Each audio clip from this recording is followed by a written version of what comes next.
Hello everyone, आज हम solution के कुछ क्वेश्चंस को देख रहे हैं। तो अगर आपको मेरा वीडियो, मेरे एफर्ट्स पसंद आते हैं तो please like, share and subscribe. तो स्टार्ट करते हैं हम यहाँ से कि क्वेश्चन क्या है हमारे पास में। क्वेश्चन हमारे पास में 36 ग्राम जल और 46 ग्राम ग्लिसरीन युक्त घोल में ग्लिसरीन का मोल अंश होगा कि अगर आप 36 ग्राम ऑफ वाटर लेते हैं, 46 ग्राम ऑफ ग्लिसरीन लेते हैं, उसको मिक्स करते हैं तो आपको मोल फ्रैक्शन निकालना है किसका, ग्लिसरीन का। तो यहाँ पर मैंने आपको सॉल्यूशन करके दे रखा है कि H2O का अगर मैं मॉलिक्यूलर वेट निकालती हूँ तो हमारे पास में कितना आता है, 18 ग्राम पर मोल आता है। हमको गिवन कितना है, 36 ग्राम गिवन है, तो हमको नंबर ऑफ मोल्स निकालने हैं, मोलों की संख्या निकालनी है H2O की। तो हमारे पास में कितना आ जाएगा कि 36 डिवाइडेड बाई 18 कितना आ जाएगा, 2 मोल आ जाएंगे। उसी तरीके से हमने ग्लिसरीन का क्या निकाल लिया, मॉलिक्यूलर वेट निकाल लिया। जैसे हम मॉलिक्यूलर वेट निकालते हैं हमारे पास में आता है 92 ग्राम पर मोल, और इसका हमारे पास में कितना गिवन है, 46 ग्राम गिवन है। तो हम number of moles of glycerine निकालते हैं तो हमारे पास में कितना आ जाएगा, 46 हमको गिवन है डिवाइडेड बाई 92 उसका कितना होता है, मॉलिक्यूलर वेट होता है या 92 ग्राम पर मोल होता है। जैसे हम सॉल्व करते हैं तो हमारे पास में कितना आता है, ये आता है हमारे पास में 0.5 मोल आता है। अब हमसे क्या पूछ रहा है, ये मोल फ्रैक्शन पूछ रहा है किसका, ग्लिसरीन का पूछ रहा है। तो इकाई ग्लिसरीन हम जैसे ही निकालेंगे तो हमारे पास में क्या हो जाएगा, n glycerine divided by n glycerine plus n H2O। जैसे हम सॉल्व करते हैं तो एन ग्लिसरीन का वैल्यू कितना है, 0.5, और ग्लिसरीन का वैल्यू 0.5 प्लस H2O का वैल्यू कितना है हमारे पास में, 2 मोल। तो जैसे हम इसको सॉल्व करते हैं 0.5 डिवाइडेड बाई 0.5 प्लस 2 तो कितना हो जाएगा हमारे पास में, 2.5 हो जाएगा। ठीक है, सॉल्व करते हैं तो हमारे पास में वैल्यू आती है 0.2। ठीक है, 0.2। तो हमारे पास में आंसर क्या हो जाएगा, ऑप्शन नंबर सी हमारा करेक्ट आंसर हो जाएगा। Now let's move on to the next question. Question है कि मोललता, मोलालिटी, मोलरता, मोलारिटी, औपचारिकता, ये औपचारिकता नहीं है, यहाँ पर फॉर्मलिटी है। ठीक है, फॉर्मलता है, मोल अंश, मोल फ्रैक्शन, इनमें से कौन सा वैल्यू तापमान पर, मतलब टेम्परेचर पर डिपेंड नहीं करता या टेम्परेचर इंडिपेंडेंट है, तापमान पर निर्भर नहीं करता। तो इन टर्मिनोलॉजी के अगर किसी के भी पास में वॉल्यूम आ रहा होगा तो वो आपके तापमान पर निर्भरता नहीं करता। देखिए यहाँ पर आपके पास में वॉल्यूम नहीं आ रहा, ये कौन सा है, मोलालिटी का फॉर्मूला है, तो आपके मतलब ये तापमान पर निर्भर नहीं करेगा। मोलारिटी में देखते हैं तो देखो यहाँ पर वॉल्यूम आ रहा है तो ये तापमान पर निर्भर करेगा। फॉर्मलता में अगर हम देखते हैं तो देखो यहाँ पर भी वॉल्यूम आ रहा है तो ये भी तापमान पर निर्भर करेगा। यहाँ पर देखिए, यहाँ पर क्या आपके पास में वॉल्यूम आ रहा है कि जी नहीं, तो यहाँ ये तापमान पर निर्भर नहीं करेगा। तो हमारे पास में x और स्मॉल m ये तापमान पर निर्भर नहीं करेगा। तो ऑप्शन नंबर सी हमारा करेक्ट आंसर हो जाएगा। नेक्स्ट क्वेश्चन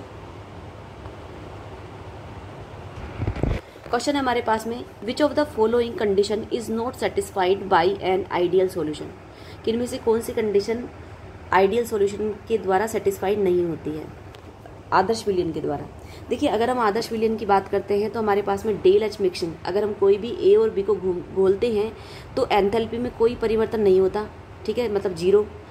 वॉल्यूम ना ही बढ़ता है ना ही कम होता है, क्योंकि यहाँ पर जो ए के बीच में बंध है, बी के बीच में जो फोर्स ऑफ अट्रैक्शन है वही ए बी के बीच में बनेगा। इसलिए जो वॉल्यूम में परिवर्तन है या चेंज ऑफ वॉल्यूम है वो क्या रहेगा, 0 रहेगा। और ये एनी कंसंट्रेशन पर राउल्ट के नियम का पालन करता है।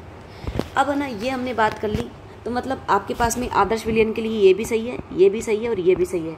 तो आपका आंसर क्या हो जाएगा, हमारा आंसर हो जाएगा ऑप्शन नंबर डी हमारा आंसर हो जाएगा। पर यहाँ पर हमारे पास में एजियोट्रोपिक सॉल्यूशन के बारे में और बात कर रहा है तो इसलिए हम उसको भी समझेंगे। तो एजियोट्रोपिक मिक्सचर क्या होते हैं, इन्हें हम स्थिर क्वाथी मिश्रण कहते हैं। ध्यान रखना, ये जो मिश्रण होंगे वो हमेशा नॉन आइडियल सॉल्यूशन होंगे, मतलब राउल्ट्स के नियम का पालन नहीं करेंगे। डेल एच मिक्सिंग कभी भी 0 नहीं होगी, ज़्यादा रहेगी या फिर कम रहेगी। डेल वी मिक्सिंग जो रहेगी, मतलब जो भी आपके पास में वॉल्यूम चेंज है वो कभी भी 0 नहीं रहेगा, या तो कम हो जाएगा या ज़्यादा हो जाएगा।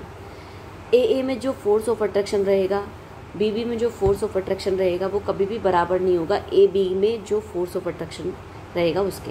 ठीक है, तो ये इनमें जो अगर हम बाइनरी सॉल्यूशन की बात करते हैं और ए और बी को अगर हम मिलाते हैं, ठीक है, तो लिक्विड फेज़ में जो कंपोजिशन होता है, जो भी इनका अनुपात रहेगा वो ही वेपर फेज़ में कंपोजिशन रहेगा। इसके अलावा जो बॉइल है ये कांस्टेंट टेम्परेचर पर हो जाएंगे। ऐसा नहीं ए अलग टेम्परेचर पर होगा, बी अलग टेम्परेचर पर होगा। अगर ये अलग अलग थे तभी अलग अलग हो रहे थे, अलग अलग टेम्परेचर पर बॉईल हो रहे थे। पर अब जैसे आप इनको मिलाते हो और एजियोट्रोप मिक्सचर बनता है तो एक ही टेम्परेचर पर ये क्या होंगे, बॉईल होंगे। अगर एक ही टेम्परेचर पर बॉईल हो रहे हैं तो आप इनको फ्रैक्शनल प्रभाजी आसवन से इनको अलग नहीं कर सकते हो, फ्रैक्शनल डिस्टिलेशन से आप इनको सेपरेट नहीं कर सकते हो। अब ये भी दो तरीके के होते हैं, एक तो मिनिमम बॉइलिंग एजियोट्रोप होता है और एक आपके पास में मैक्सिमम बॉइलिंग एजियोट्रोप होता है, ठीक है। अगर हम इसकी बात करें मिनिमम बॉइलिंग एजियोट्रोप, ये ध्यान रखना ये आपके हाई प्रेशर बनाता है, क्योंकि कम तापमान पर ही उबल जाएगा तो हाई वेपर प्रेशर बनाएगा। इसका जो लो बॉइलिंग पॉइंट होता है तभी तो वेपर प्रेशर ज़्यादा बनेगा, जितना कम बॉइलिंग पॉइंट होगा उतना वेपर प्रेशर अच्छा बनेगा। और एग्जांपल बोले तो एथेनॉल और वाटर मिक्सचर, ठीक है, तो इनका जो बॉइलिंग पॉइंट जाएगा वो आपके कम जाएगा, ठीक है। अब दूसरी अगर हम बात करें मैक्सिमम बॉइलिंग एजियोट्रोप, इसमें क्या होता है आपके पास में ये लो वेपर प्रेशर क्रिएट करता है, ठीक है, और इसका हाईली बॉइलिंग पॉइंट होता है। और क्योंकि हाई बॉइलिंग पॉइंट रहेगा तो उतना कम उबलेगा, ठीक है, उतना लेट उबलेगा, उतना जितना लेट उबलेगा उतना कम वेपर प्रेशर रहेगा। इसका एग्जांपल हो जाएगा हमारे पास में HNO3 और H2O, ठीक है। इससे ज़्यादा मामला जाएगा, मतलब बॉइलिंग पॉइंट जो ज़्यादा रहेगा इन दोनों मिक्सचर, मतलब दोनों को मिलाए बाद में वो ज़्यादा रहेगा, इसमें क्या रहेगा, कम रहेगा, ठीक है। तो और अगर हम बात करें इसमें, और अगर हम बात करें तो मिनिमम में आपके ना पॉजिटिव डेविएशन शो होगा राउल्ट के नियम का, और इसमें क्या शो होगा आपके पास में, नेगेटिव डेविएशन शो होगा।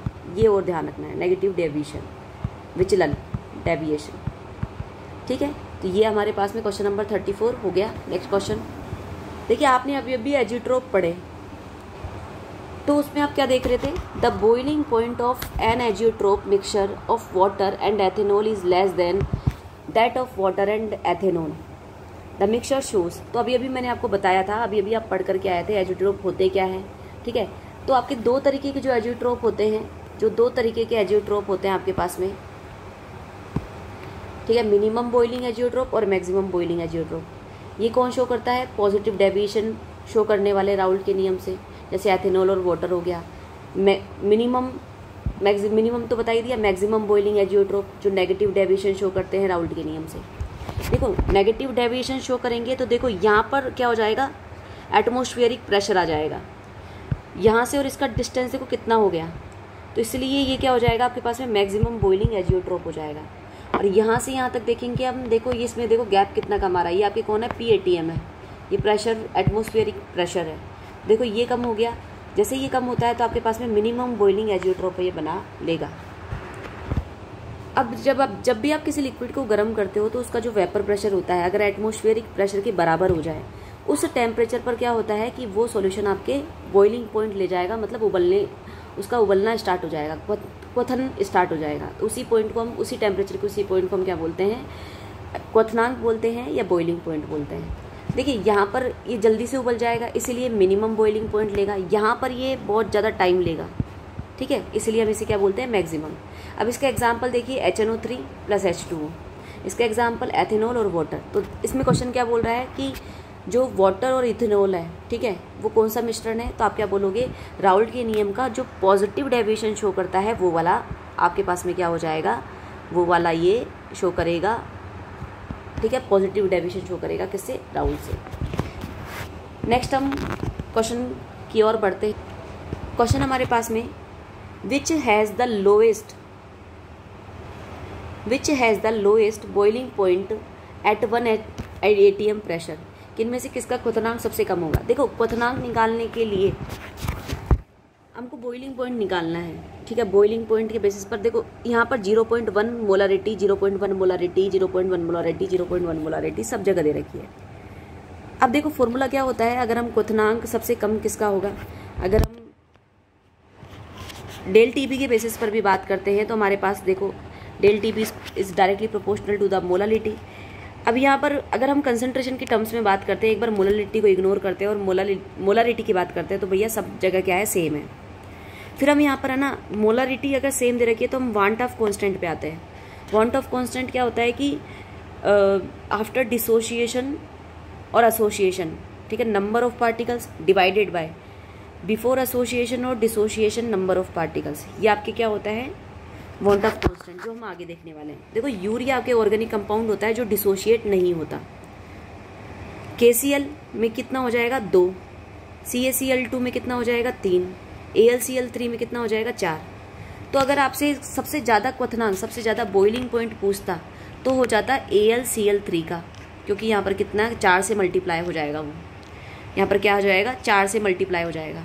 और अगर मैं बॉइलिंग पॉइंट पूछूँ सबसे कम किसका, तो आपके पास में क्या हो जाएगा, यूरिया, क्या हो जाएगा, यूरिया का, क्योंकि ये डिसोशिएट ही नहीं होगा, तो मतलब 1 का 1 ही रहेगा, तो 1 मल्टीप्लाई, ठीक है। तो सबसे कम ये वाला, सबसे कम ये वाला, सबसे ज़्यादा ये वाला, तो सबसे कम वाला पूछ रहा है, तो हमारे पास में ऑप्शन नंबर बी हो जाएगा। Osmotic pressure of A solution is 0.00821 ATM। ध्यान रखना, जो आपके पास में सार्वभौमिक गैस नियतांक होता है उसके 2 मान होते हैं, वो दोनों मान मैंने आपके लिए यहाँ पर लिख रखे हैं। अब अगला ऐसे पूछ रहा है कि आपको ना ऑस्मोटिक प्रेशर दे रखा है, परासरण दाब दे रखा है, और आपको कंसंट्रेशन निकालना है, और तापमान का मान दे रखा है 300 केल्विन। अब आप जानते हो ऑस्मोटिक परासरण दाब का फॉर्मूला क्या होता है, पाई इक्वल टू CRT, ठीक है। हमको पाई का मान कितना दे रखा है, ये दे रखा है, कितना ATM में। कंसंट्रेशन हमको मेजर करनी है, हमारे पास में R हम निकालेंगे। R ये क्या है कि हमको ATM में दे रखा है परासरण दाब, इसलिए हम ATM वाला रखेंगे। और जूल और केल्विन वाला क्या होता है हमारे पास में 8.314 joule kelvin inverse mole inverse. और अगर हम लीटर ATM की बात करें तो 0.0821 litre ATM mole inverse kelvin inverse. तो मैंने सारे वैल्यूज पुट कर दिए विद द यूनिट। तो देखिए ATM से ATM कैंसिल, ठीक है, केल्विन से केल्विन कैंसिल। तो अब आपके पास में जो टर्म्स आएगी, देखो ये वाले टर्म से ये वाली टर्म कैंसिल, तो C का वैल्यू कितना आ जाएगा, C इक्वल टू, ठीक है, ये वाली वैल्यू क्या होगी, ये वाली वैल्यू इधर नीचे की ओर जाएगी, जैसे ही जाएगी तो 1/300, और लीटर क्या हो जाएगा, नीचे की ओर आ जाएगा। और मोल क्या होगा, ठीक है, मोल भी यहाँ पर मोल इन्वर्स नीचे की ओर, तो ऊपर जा करके क्या बना लेगा, ये मोल बना लेगा, ठीक है। ये हमको किस में पूछ रहा है, मोल लीटर में ही पूछ रहा है। और अगर हम सोल्व करें तो 1/3 multiply by 10 to the power -2, इसको आगे सॉल्व करें तो 0.3 into 10 to the power -2 mole litre inverse. Okay, तो ये हमारा सॉल्यूशन हो गया। तो इसका आंसर क्या हो जाएगा हमारे पास में, देखो ये भी गलत, 10 टू द पावर -2 है ही नहीं, ये भी गलत, ये भी गलत, ये आ जाएगा, ठीक है। हमारा आंसर क्या हो जाएगा, ऑप्शन नंबर 3। नेक्स्ट क्वेश्चन की ओर मूव करते हैं। देखिए, लोग अंडे उबालते समय पानी में सोडियम क्लोराइड मिलाते हैं। ऐसा इसलिए किया जाता है ताकि people add sodium chloride to the water while boiling at this is to. क्यों करते हैं ऐसा, ध्यान रखना, आप कोई भी चीज़ मिक्स करेंगे तो उसका वेपर प्रेशर हो जाता है कम जब भी हम सॉल्यूट जो कि नॉन वोलाटाइल हो, ठीक है। अगर हम सॉल्वेंट में अगर हम सॉल्यूट मिलाते हैं, ठीक है, जब भी हम विलय को मिलाते हैं विलायक में मिलाते हैं, तो हमारे पास में वेपर प्रेशर क्या हो जाता है भैया, डिक्रीज हो जाता है।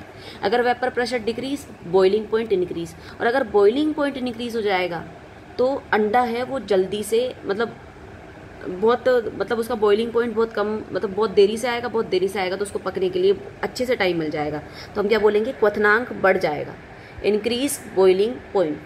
Okay, next question, the want of factor I accounts for, कि भाई वांट ऑफ फैक्टर किसके लिए जिम्मेदार है, क्या किसके लिए काम करता है, तो ये बताता है हमको पृथक्करण की सीमा बताता है कि या बोले तो extent of dissociation of solute या फिर एसोसिएशन ऑफ सॉल्यूट। सीधी सी बात है, यहाँ पर एसोसिएशन दे नहीं रखा था, तो हम क्या बोलेंगे भैया, अगर हम वांट ऑफ फैक्टर की बात करें तो total number of moles of particles, ठीक है, आफ्टर एसोसिएशन और डिसोसिएशन, और number of moles of particles before association और डिसोसिएशन।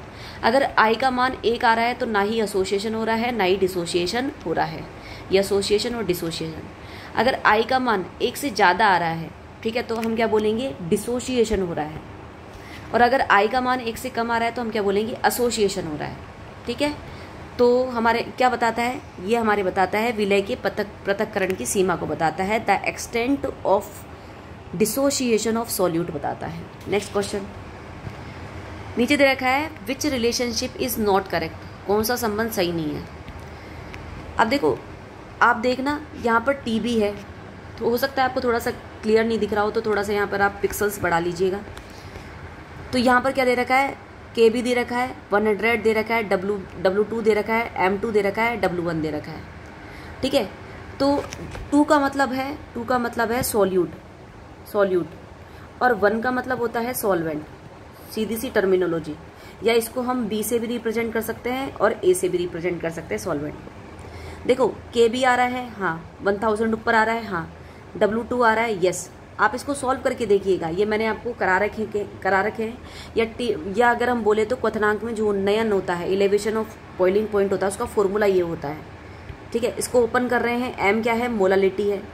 तो मोलालिटी का फॉर्मूला क्या होता है, number of moles divided by mass of solvent in kg। तो जैसे हम नंबर ऑफ मोल्स को ओपन करते हैं, W2 डिवाइडेड बाय M2, ये आपके पास में W1 ग्राम में लेते हैं तो यहाँ पे 1000। तो ये वाला फॉर्मूला हमारे पास में एकदम करेक्ट है। फिर हम इस वाले फॉर्मूले की बात करते हैं, तो ये कौन सा है हमारे पास में, वाष्प दाब में आपेक्षिक अवनमन, या बोले तो relative lowering of vapour pressure. ठीक है, relative lowering of vapour pressure की हम बात करते हैं। N2 का मतलब क्या हो जाएगा, W2 डिवाइडेड बाय M2, और N1 का मतलब क्या हो जाएगा, W1 डिवाइडेड बाय, ऊपर चले जाएगा ये M1। तो ये भी सही है मतलब हमारे पास में। नेक्स्ट अगर हम TF की बात करते हैं, तो TF में क्या आ रहा है, KFM। M का वैल्यू जो आप अभी यहाँ से निकाल करके आए हो, ऐसे कैसे आ जाएगा, तो देखो ये ऐसे कैसे मैंने यहाँ पर रख दिया।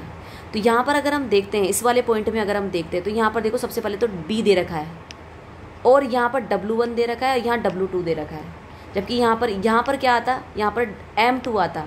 ये भी गलत है और ये भी गलत है। तो यहाँ पर हमारे पास में आंसर क्या हो जाएगा, ऑप्शन नंबर B हो जाएगा। ठीक है, क्या हो जाएगा, ऑप्शन नंबर B हो जाएगा। और देखो यहाँ पर आपके थोड़ी सी टर्म्स छूटी हुई थी। पाई इक्वल टू क्या हो जाता है आपके पास में, CRT परासरण दाब। CRT, C का मतलब क्या होता है, concentration number of moles of solute divided by volume of solution, और RT मतलब ये भी आपके सही है। तो आपके ये वाला टर्म गलत है, ये वाला क्वेश्चन पेपर में छूटा हुआ था, तो थोड़ा सा नोटिस कर लेना। तो ये वाला टर्म हमारे पास में गलत है, तो ऑप्शन नंबर B हमारा क्या हो जाएगा, करेक्ट आंसर हो जाएगा। नेक्स्ट हमारे पास में मोलल उन्नयन स्थिरांक इस बात पर निर्भर करता है, the molal elevation constant. Molal elevation constant क्या होता है आपके पास में, KB। ठीक है, और KF क्या होता है आपके पास में, मोलल फ्रीजिंग कांस्टेंट। देखो ध्यान रखना, ये दोनों की जो वैल्यूज़ अलग अलग सॉल्वेंट के बेसिस पर आपके NCERT में गिवन है। इसका मतलब ये दोनों के दोनों, और KF के लिए तो KF के लिए तो एक लाइन दे भी रखी है बाकायदा NCERT में, क्या कि ये विलायक की प्रकृति पर, नेचर ऑफ सॉल्वेंट पर डिपेंड करता है। तो ध्यान रखना, KB भी करता है, KF भी करता है। किस पर डिपेंड करता है आपके पास में, नेचर ऑफ सॉल्वेंट पर ये डिपेंड करता है। इस तरीके से हमारे पास में सॉल्यूशन के क्वेश्चन खत्म होते हैं। If you like my video then like, share and subscribe. Thank you so much to all.